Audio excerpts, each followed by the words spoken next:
En sport, après avoir pris part du 24 au 28 mars dernier aux éliminatoires de l'Afro-Basket 2017 à Yaoundé au Cameroun, les SAO version basketball sont de retour en Djamena.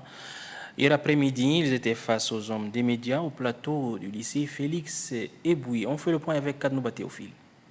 Les SAO version basketball qui ont défendu dignement le tricolore national aux éliminatoires de l'Afro-Basket dans le groupe D de la zone 4 en compagnie du Cameroun et du Gabon ont été accueillis avec enthousiasme par les furies de la balle orange. Au regard des prestations des jeunes basketteurs tchadiens qui se sont permis le luxe d'occuper la deuxième place du groupe en battant les Panthères du Gabon en aller et retour, mérite d'être reçu avec beaucoup plus d'honneur. Qu'à cela ne tienne, le staff technique, les joueurs et le bureau exécutif de la fédération ont accepté de répondre aux hommes des médias qui ont fait le déplacement du lycée Félix Eboué.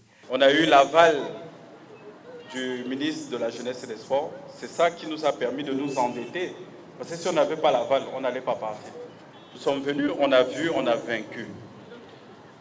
On ne s'est pas qualifié encore. Et si on est arrivé à ce stade-là, il faut féliciter les joueurs. Ensuite, la provenance de la volonté, cette force intérieure, l'orgueil patriotique qui ont animé les SAO tout au long du tournoi, bien que le championnat n'existe pas depuis près de 4 ans. Affronter les autres tout le temps, ça fait qu'on s'y habitue et on se frotte mieux. Maintenant, quand on passe 4 ans une compétition, la prochaine fois qu'on repart, c'est d'autres joueurs qui sont là, plus rodés que nous. Et c'est toujours difficile en fait.